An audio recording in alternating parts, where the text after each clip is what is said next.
Mag-hi na kayo. Ayan, hi! Hello! Hi! Ay, ako naman muna! Ayan! Andiyan ka lang. Andiyan ka sa tabi-tabi. Ako si Dar. Hello guys! Well, new ambience! Pero nasa Taguig pa rin tayo guys. Dito lang po yan sa Sea Breeze Resort Taguig. Yun. Walking distance lang po mula sa amin. No? Ito po ang resort dito sa Taguig. Ayan. Nag-occupy po ito ng siguro nasa 1K or more than. Kasi malaki po siya na person po. Malaki po siya talaga. So kami nga lang po yung tung side na pupuntahan po namin is medyo dulo po siya. Yun po yung inoccupy ng aming kapitana, Rosalie Benaflor. By the way, may galat shoutout to you, Kapitana Rosalie Benaflor at Kapitana Philip Benaflor dahil ito po ay treat nila sa aming mag-asawa, no? At aming kapitan po ng aming barangay. Treat po nila po to. Ginagawa po ito yearly ng aming kapitan.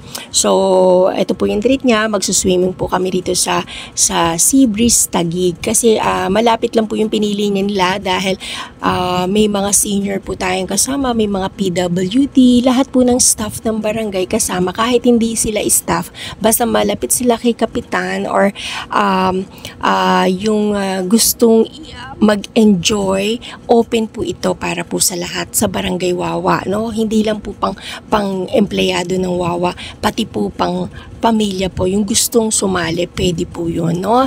So, dito po, nasa 600 plus po kami na attendees po, no?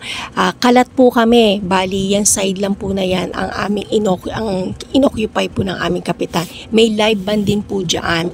So, ayan po, masaya po kami, ilang swimming pool po meron. Malaki po to, tong Sea Breeze, no? Ipipin ko po sa inyo yung address dyan sa description para kung gusto nyo sumama or mag-outing, maganda po. At mayroon po sila mga cottage, public and private, no? May mga meron din po silang hall na pwede sa event na nagkakalaman siya ng 1,000 people or 1,000 person po. Maganda po dito sa Sea Breeze, napakalaki po niya. At ayan po yung live band at gusto nila syempre ng mag-asawang kapitan at kapitana ay mag-enjoy po kami lahat. May mga pa-games po, may mga raffle din po at syempre may sayawan, may kainan, may yung iba talaga nag-inuman. Ay medyo napasyat din si Ogang pero konti lang po, no, para ma-enjoy lang po natin yung ating gabi kasi night swimming po yan guys, no. So talaga nag-enjoy po kami dyan. At syempre naglangoy-langoy, ayan, sobrang dami rin po kami, pero okay naman po, enjoy po kami. Yung part na yan, nakikita nyo, mga senior po yan, sa tapat ng live band. So kami, dun po kami sa may, hindi ko maalala kung ano pangalan nun up and down yung BHW. Yan, yung kanilang cottage ay nasa taas at sa baba po.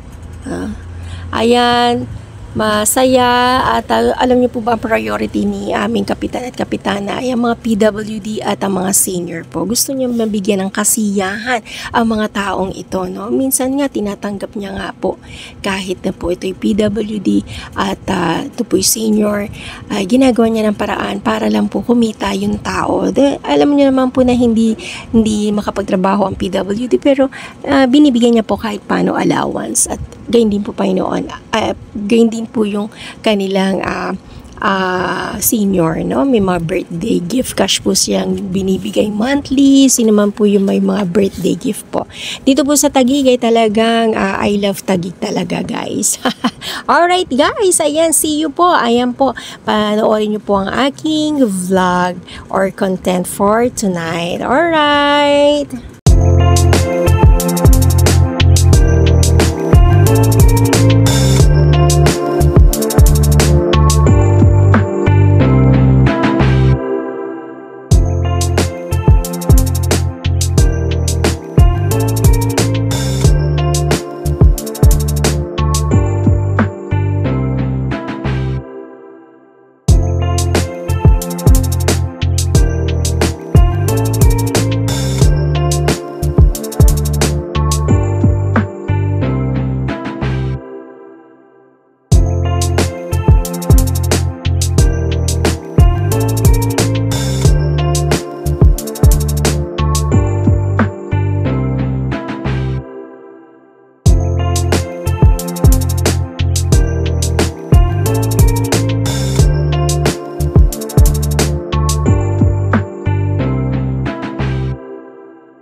ayan guys, nakita nyo naman po no, ang aking vlog for today.